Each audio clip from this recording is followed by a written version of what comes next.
Donc bonjour, nous sommes ici pour vous parler un petit peu de nos techniques de pêche qu'on utilise en lac de barrage. On a souvent des questions, comment vous pêchez, quelle est votre stratégie, votre approche au fil des saisons. Donc on va essayer de vous parler un petit peu de ça, de nous présenter notre manière de voir les choses.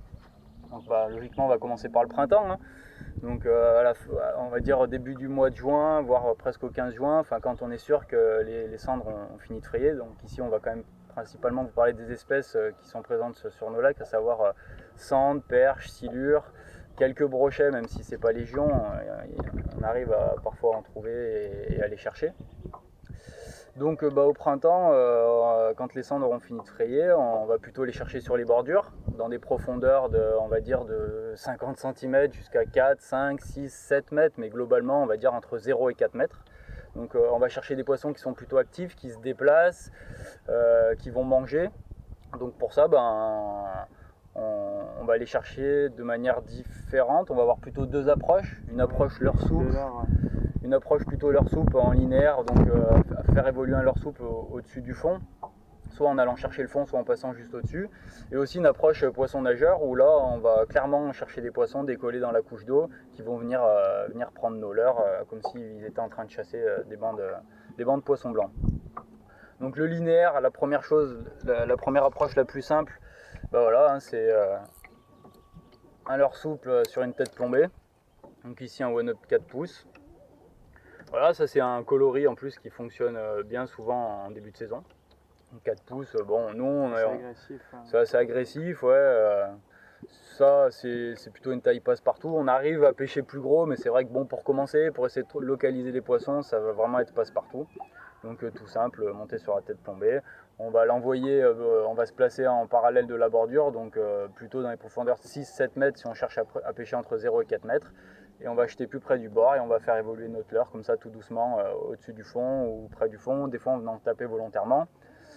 En termes de grammage, pour ça, il va y avoir plusieurs types d'actions, plusieurs types d'actions, plusieurs écoles.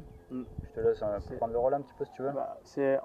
Globalement, c'est soit on va chercher à faire planer son leurre pour avoir une action assez lente, c'est-à-dire qu'on va laisser couler son leurre sur le fond, on va reprendre contact, on va faire une animation, le relaisser descendre. Si on met un grammage par exemple comme là, c'est une tête plombée de 7 grammes sur un leurre en 4 pouces, ça va nous permettre d'avoir une descente assez lente. Et bon, ça va être une pêche assez planante, mais on peut aussi imaginer le même leurre sur une tête plombée entre 8 et on va dire 10-12 grammes, où là au contraire le leurre va avoir une action assez rapide, c'est-à-dire vu que c'est plus lourd, quand on va le décoller, il va redescendre rapidement et on va taper le fond et ça va nous permettre de passer un petit peu plus vite. Donc voilà, quand on prend des touches en pêchant avec la première approche assez lente, on va peut-être essayer en fonction d'adapter nos tailles et nos grammages pour toujours garder cette action-là. Et puis des fois, quand ça marche pas de cette manière-là, on essaye de monter un peu plus lourd pour pouvoir descendre plus rapidement, mieux taper le fond. C'est un petit peu plus agressif et des fois, c'est vrai que ça marche mieux.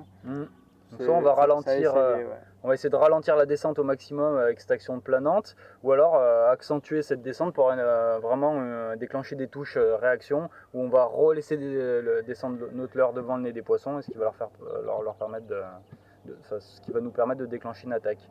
Donc par exemple pour ça, là on a un one-up 6 pouces monté sur une tête plombée de 20 grammes. Donc des fois en linéaire, même dans 4 mètres d'eau, ça permet de prendre des touches quand on n'arrivera pas à les prendre avec des actions planantes. Donc c'est ça, en linéaire, va falloir varier les vibrations et l'action du leurre, en laissant descendre plus rapidement ou pas, avec une action plus planante ou plus agressive. Et puis voilà, chercher. Si on a des touches avec une action planante, et essayer d'alléger encore un peu plus pour voir si ça déclenche plus de touches ou pas, ou au contraire, si on n'a pas de touches comme ça, alourdir pour voir quelle va être la vitesse de descente qui va permettre d'obtenir des touches. Donc là, on a présenté principalement des shad, mais vous m'avez entendu aussi parler de vibrations. Donc on peut aussi pêcher en linéaire. Les gens ont assez peur de faire ça, et pourtant c'est des choses qui marchent bien avec des leurres souples type finesse, donc comme le mat fin là, finesse, slug. Donc voilà, les sling shad en différentes tailles, les mat fin. des motherworms.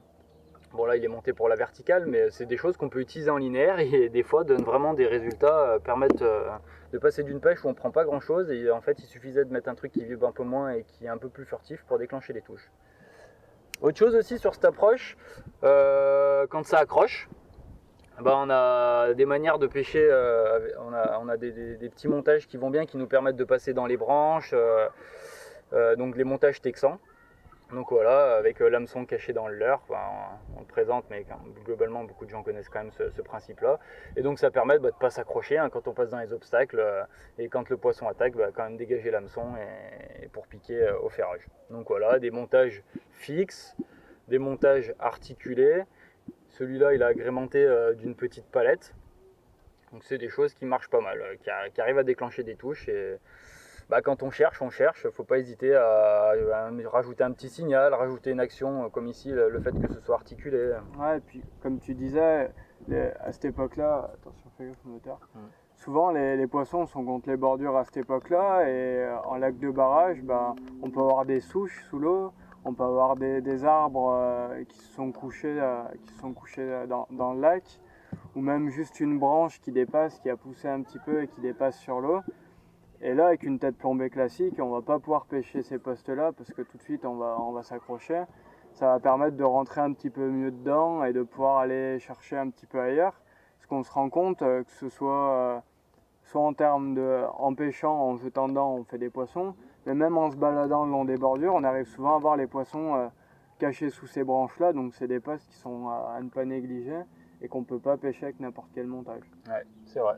Et des fois, ça permet de vraiment sauver la mise et de se prendre du plaisir à prendre ces poissons-là dans les obstacles, alors qu'on n'arrive pas à les faire sur les postes plus classiques. On peut aussi parler des postes, parce que donc voilà, on a dit les profondeurs à peu près dans lesquelles on les trouvait.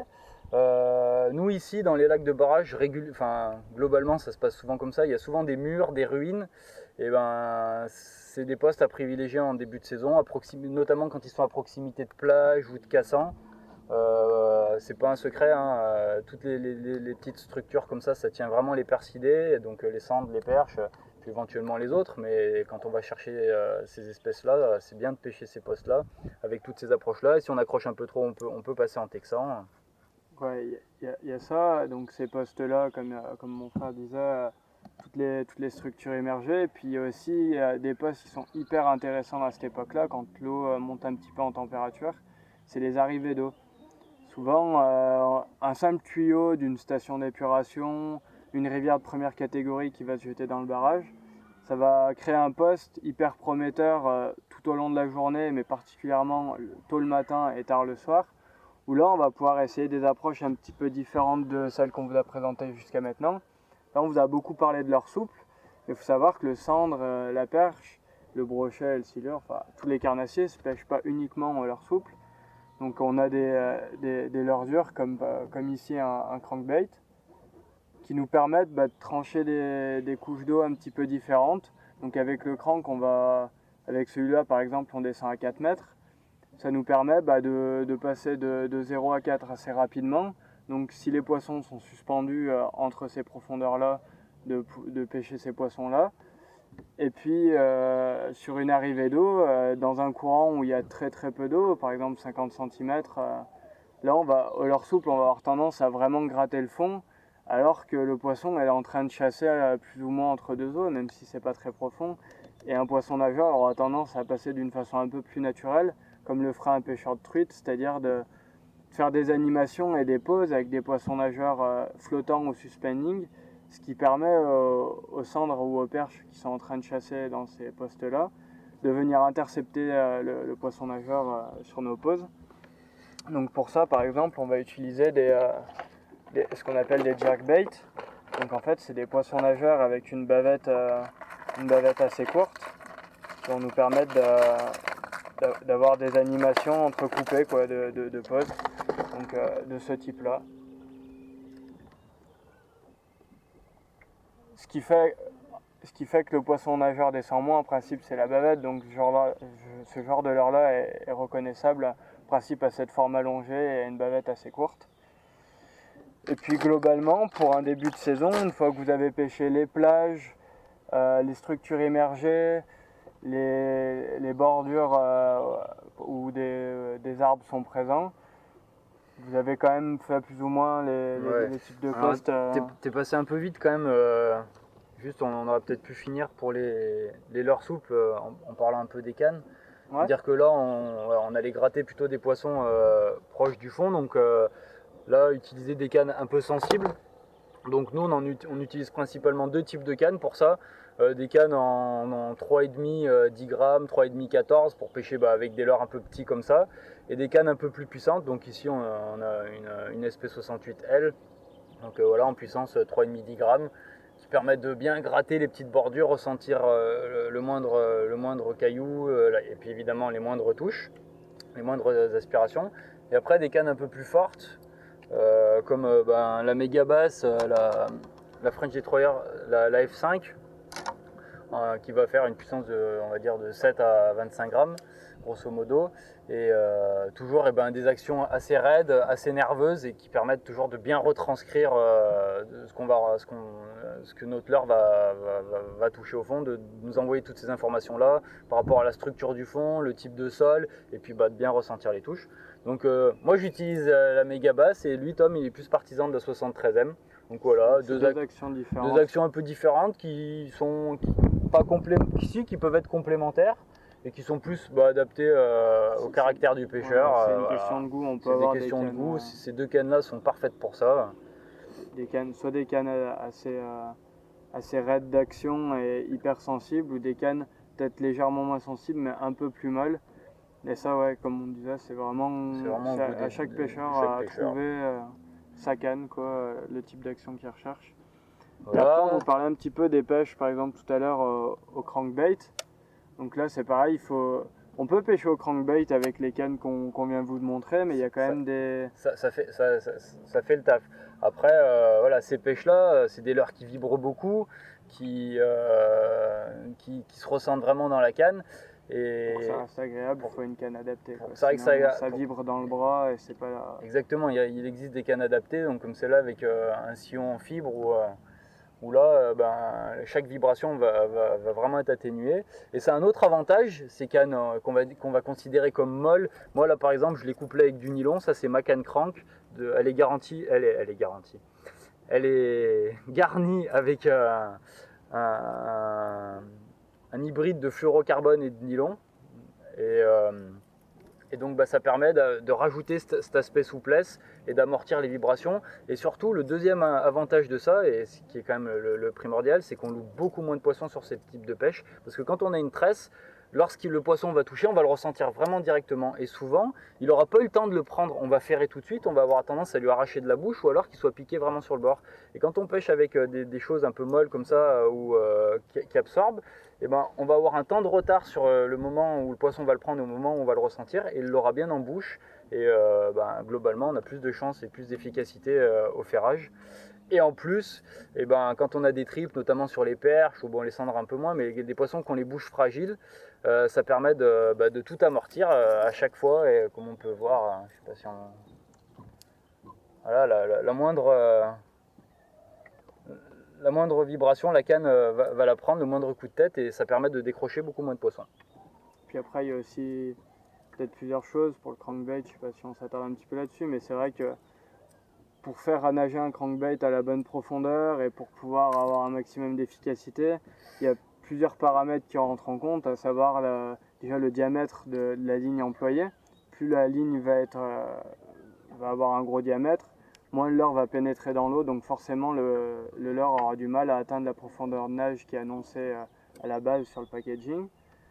Après, il y a la vitesse du leurre, c'est-à-dire que si on mouline trop doucement ou au contraire trop vite, on risque de faire décrocher le leurre, ce qui fait qu'on ne va pas atteindre la profondeur de nage souhaitée. Donc on ne va pas lui donner la vitesse pour redescendre à cette profondeur-là. Et pareil, pour rebondir un petit peu sur ça, et par rapport à ce qu'on disait en linéaire, quand on va les pêcher dans environ 4 mètres, faut essayer de trouver des leurres qui sont adaptés, qui vont effleurer le fond.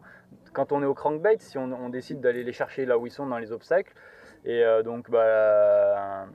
d'adapter sa profondeur de pêche à la profondeur de nage donnée du leurre, c'est plutôt pas mal. Et le bait switcher, quand on les pêche comme ça en début d'été, dans des profondeurs assez faibles, et ben, il permet de parer à toutes ces situations-là et de bien d'épouser la forme de la berge au fur et à mesure qu'on descend jusqu'à dans les 4 mètres. Et ce qui n'empêche pas de prendre une perche ou voir un cendre quand on remonte notre leurre au bateau. Donc soit on va chercher les poissons près du fond, donc au leurre souple, en linéaire, ou alors aux poissons nageurs, avec des poissons nageurs de ce type-là, donc des cranks, pareil, à essayer de passer au plus proche du fond, là où sont censés se tenir les poissons. Ou alors, parce que c'est pas tout le temps le cas, à des moments, il faut, dans certaines situations, il faut aller les chercher près du fond. Et puis dans d'autres, les poissons deviennent carrément chassés dans les couches d'eau.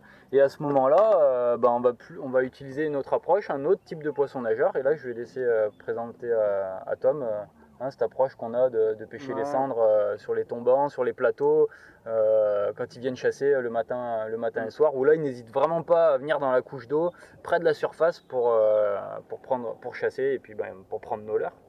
Ah, donc le type de situation dont parle mon frère, par exemple, on se trouve sur une zone où on a un plateau, par exemple en herbé, où il y a 2-3 mètres de profondeur, voire même moins, on peut dire 1,50 m, 2 mètres, ce genre de zone-là, avec des cassures sur les côtés qui descendent un petit peu plus profond. Souvent, arrivé au coup du soir, on voit des chasses de perches, où on voit beaucoup de poissons blancs en train de moucher en surface. On sait que la zone abrite du cendre, on sait qu'en pleine journée, les cendres n'étaient pas à cet endroit-là, mais que bon, arrivé à un moment, il faut quand même qu'ils aillent manger. Donc si dans la journée ils y sont pas, et que sur le soir il y a des chasses de perches, que les poissons blancs se tiennent juste sous la surface, forcément les cendres, il faut se dire qu'ils sont là où sont les poissons blancs, parce que c'est leur proie, donc c'est pour s'alimenter. Donc là, l'intérêt, ça va être de profiter de ce moment, entre guillemets, de frénésie, de phase alimentaire. Ouais, une phase alimentaire sur le soir, où ils viennent justement dans ces bancs de poissons blancs pour chasser. Et donc là, on va passer sur des leurres qui descendent un petit peu moins profond, qui vont descendre dans le mètre sous la surface. On va dire jusqu'à 2 mètres maximum. 1 ou 2 mètres. Les poissons blancs, de toute façon, sont en surface, donc ça sert à rien forcément d'aller gratter le fond si la nourriture des carnassiers est juste sous la surface. Donc là, par exemple, comme vous disiez tout à l'heure, on va passer sur des leurres à petite bavette, qui ont une silhouette proche des proies chassées par les cendres dans notre cas. Et donc là, on va se contenter de faire des animations assez lentes et assez discrètes juste sous la surface, sous les bancs de poissons blancs, jetant directement dans les zones où on voit des chasses ou alors là où mouchent les poissons blancs. Et on va se contenter de ramener tout doucement, de temps en temps peut-être faire une petite tirée et surtout d'effectuer des pauses, parce que c'est souvent là qu'on a des touches. Donc ça permet de pêcher le cendre un petit peu différemment de d'habitude, parce que c'est vrai que les touches en grattant leur souple au fond, c'est agréable, mais de prendre un cendre dans 1 mètre d'eau sous la surface, alors qu'il y en a 3, 4, 5 dessous, voire plus. C'est super agréable. C'est super agréable, c'est très grisant, et en plus c'est complémentaire, parce qu'on va dire que par exemple on prend une fin de journée, on arrive sur le coup des 16-17 heures, on va commencer à gratter un petit peu les bordures, peut-être que les poissons vont répondre comme ça, et puis on va se rendre compte que plus la nuit arrive, et puis on les perd. Et pourtant on a l'impression que l'activité augmente, qu'il se passe des choses, et en fait c'est que ces poissons-là qui étaient peut-être en train de commencer à chasser sur le fond, ils vont commencer à monter dans la couche d'eau, taper sur les poissons qui sont plus décollés, et donc là on les suit, finalement on suit leur comportement, et on vient leur présenter des choses qui ressemblent plus à ce qu'ils sont en train de chercher, à savoir des petits poissons qui se déplacent sous la surface. Bon. Là on a un petit peu présenté cette approche printanière estivale. Maintenant, si on parle un petit peu plus des pêches automnales, voire hivernales, donc pareil, on est un peu de linéaire, le linéaire fonctionne toujours. Ce qu'il y a, c'est qu'en fait, c'est toujours pareil. Avant de parler des techniques, il faut juste se dire que les cendres chassent toujours les mêmes poissons. Donc il faut d'abord trouver les poissons proies, entre guillemets. Enfin non, pas entre guillemets, clairement leur proie, trouver les bancs. Soit au sondeur, soit juste avec nos yeux, en regardant si on voit des zones où des poissons blancs mouchent. C'est pas parce qu'il fait froid et que on commence à rentrer dans l'hiver que les poissons ne peuvent plus être contre le bord. Les cendres, ils sont là où leurs proies elles sont. Donc si on se retrouve face à un banc d'ablettes qui est en train de moucher à quelques mètres de la bordure, et ben c'est pas grave, qu'on soit à l'automne ou au printemps, on va les chercher pareil. Donc après, c'est si on retrouve des bancs qui commencent à se localiser au mois de novembre, assez proches du fond, dans des profondeurs plus proches des 10 mètres que de la bordure, et si au sondeur on voit ça, peut-être que là on va passer sur des approches verticales. Mais ce qui conditionne tout ça, c'est vraiment la recherche des poissons proies, entre guillemets, quoi. Donc oui, on a vu donc cette approche linéaire qui va fonctionner très bien jusqu'à l'automne, qui fonctionne aussi très bien en automne et en hiver. La question n'est pas de la négliger, mais c'est aussi ces périodes-là, on va trouver les poissons quand même relativement plus près du fond et peut-être un peu plus feignant, et donc là on va partir, on va se mettre à pêcher à cette technique qui quand même fonctionne très bien et qui est de plus en plus reconnue et qui a un nombre d'adeptes impressionnant, qui est la technique à la verticale, de pêche en verticale. Donc l'approche c'est simple, hein. On va prendre un leurre, le même type de leurre qu'on a parlé jusque là, donc là on va encore partir sur un shad, un one up, et puis là on va lui mettre un plomb un peu plus important, avec un poids un peu plus élevé, donc on peut aller une petite verticale légère de 14 grammes jusqu'à, nous on arrive à pêcher jusqu'à plus de 30 grammes l'hiver sur des gros leurres. Et donc le principe est simple, hein, on met un plomb lourd, on laisse descendre notre leurre à l'aplomb du bateau, en se plaçant dans la profondeur. Oui, ça c'est important d'expliquer un petit peu ça. Pour trouver les profondeurs, souvent, comme on disait avec Nico, les gens demandent oui, mais quelle est la profondeur pour pêcher en vertical? Il n'y a pas de règle, il n'y a pas une profondeur donnée. Il faut trouver les zones, comme ce qu'a dit Tom tout à l'heure, où évolue le poisson blanc, où évolue la nourriture, et puis passer dans ces zones-là, et généralement les carnassiers sont pas loin. Alors des fois ils sont un peu en dessous. Pour ça, un éco-sondeur, c'est vrai que c'est quand même c'est vraiment indispensable. Et l'éco-sondeur va nous permettre de localiser la profondeur à laquelle se tiennent les poissons. Et ensuite, par exemple, si on observe qu'il y a des échos lorsqu'on s'éloigne du bord, même quand la profondeur augmente, si on a des échos tout le temps sur une ligne de 7 à 10 mètres, on va balayer en vertical dans ces profondeurs-là. Donc on va aller de 7 à 10 mètres en effectuant des zigzags comme ça pour trouver les profondeurs où les poissons répondent le mieux. Donc on va adapter notre grammage à ça, et puis après c'est les couleurs, les vibrations, ça c'est quelque chose qui se construit chaque jour, hein. Une fois qu'on a compris où sont les poissons concrètement, qu'on a trouvé une profondeur où on arrive à prendre quelques touches, si on commence à avoir du mal à enchaîner les poissons ou qu'on a du mal à concrétiser nos touches, il y a plusieurs façons de procéder. C'est soit on va essayer de changer un petit peu nos grammages dans un premier temps pour voir si... Changer nos grammages, en fait, ça va nous permettre de changer notre vitesse. C'est comme en linéaire, comme on vous disait au printemps. Le plomb, en fait, c'est ce qui permet de tenir le fond. Donc, plus on va vouloir pêcher vite, donc c'est-à-dire en faisant dériver le bateau plus vite sur la profondeur donnée, plus on va être obligé d'augmenter notre grammage, parce que sinon notre leurre va se décoller du fond et on va pas réussir à pêcher efficacement. Donc on peut commencer à changer les grammages pour essayer de passer à différentes vitesses, parce que c'est hyper important. Des fois de passer tout doucement, ça marche, et le lendemain, il va falloir passer beaucoup plus vite pour déclencher les mêmes poissons dans les mêmes profondeurs. C'est pour ça que certaines personnes vont pêcher en 30 grammes dans 10-12 mètres, et d'autres vont réussir à pêcher dans 15 grammes. Tout dépend de la façon dont on veut aborder les poissons qui se trouvent dessous. Et comment ils répondent surtout, hein. Comment ils répondent chaque jour. Essayer de s'adapter un petit peu à voir qu'est-ce qui déclenche les touches. Ensuite, par rapport à tout ça, donc là on vous a parlé du grammage, mais il y a aussi différents types de leurres. Là par exemple, je vais vous montrer un leurre qui est de type shad, qui vibre, on va dire, de façon assez discrète, le bakouré. Mais on a par exemple après le un peu plus célèbre One Up, qui va vibrer légèrement plus fort que le bakouré, qui va avoir quelque chose d'un petit peu moins discret. Et puis si on veut, donc dans le même genre, on a aussi le Azedong Shad. Qui va avoir une vibration quand même un peu moins forte. Voilà, ça permet d'avoir, on va dire 3 panels de vibrations, on va dire assez discrètes. Et puis on peut imaginer un jour où les cendres sont vraiment compliquées à faire, à passer avec un grammage, on va dire en 20-30 grammes dans une dizaine de mètres d'eau, en passant assez vite avec un leurre assez raide comme ici un Knifback Shad, à leurre qui va produire des vibrations assez fortes. On va dire pour agresser un petit peu plus le poisson, passer plus rapidement avec quelque chose qui vibre fort. Et parfois, on s'est rendu compte que sur des poissons qui paraissaient assez apathiques, au lieu de ralentir et de passer plus discrètement, parfois de faire le contraire, d'accélérer notre dérive, d'augmenter le grammage, d'augmenter la vibration des leurres, ça permet aussi de déclencher des belles touches. Et souvent, c'est des touches vraiment, vraiment puissantes. Les poissons avalent vraiment le leurre. Il y a plusieurs approches comme ça adaptées en fonction du grammage et de la texture des leurres, des types de vibrations émises. Voilà, donc ouais, pour résumer la verticale, une chose qu'on n'a pas parlé avant de résumer. Dernière chose sur la verticale, les cannes. La dernière est quand même la première à résoudre. Donc des cannes plutôt courtes, assez résonantes. Et là par exemple, donc là, les SPV, donc c'est des spéciales verticales.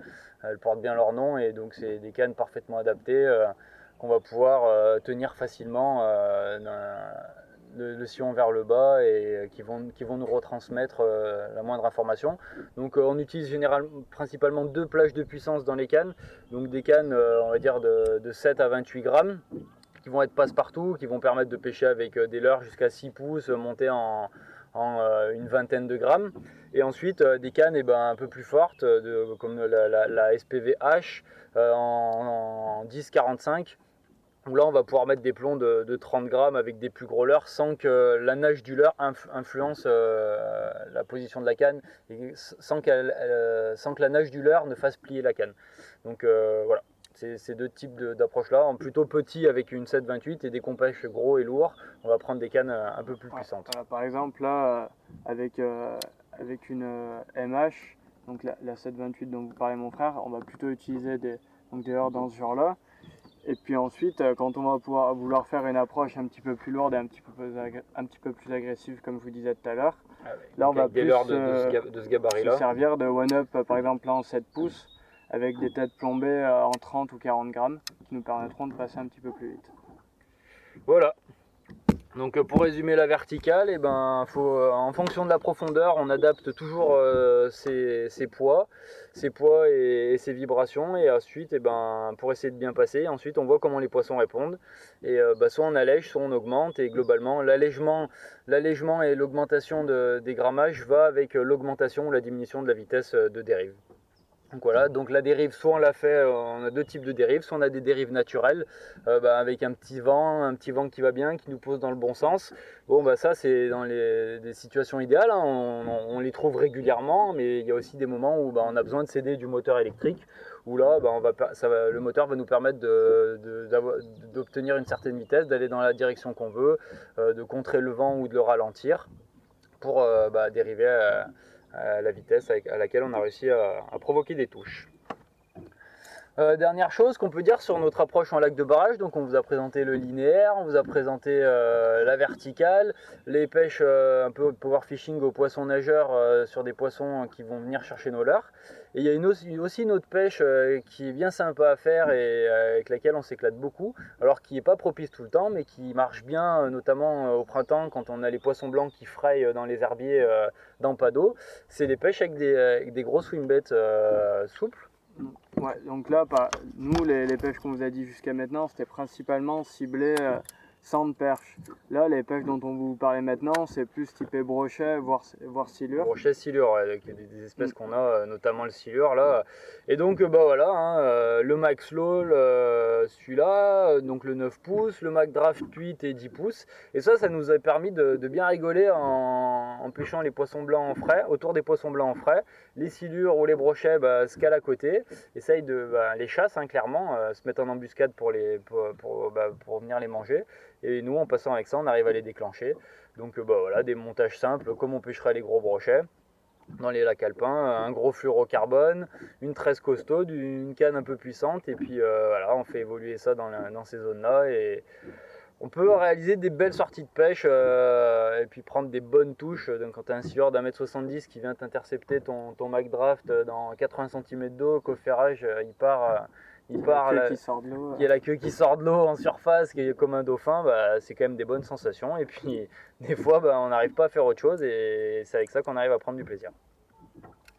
Donc pour ça, on a 2 cannes hein, principalement. Je dis la première, tu diras la deuxième.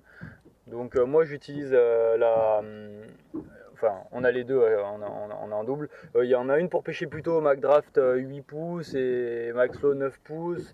Ça va être la BC73 XH, une puissance de 28-112, donc qui est parfaitement adaptée pour cette gamme-là. Et après, si on veut passer dans des leurres un peu plus gros comme le McDraft 10 pouces, là on va plus se servir de la BC80 XXH qui va permettre avec une plage de puissance de 80-200 de jeter des leurres un petit peu plus importants et puis d'aborder, quand on aborde des poissons puissants comme des silures dans peu d'eau, c'est quand même hyper intéressant d'avoir une canne puissante pour pouvoir les contrer et puis pour que le combat reste agréable, pour pas que ça soit juste un poids à attendre de le ramener. Là on peut au moins lui tirer dessus et vraiment que ça soit un vrai combat, que ce soit pas juste une attente de notre part à attendre qu'il se fatigue. On subit pas quoi.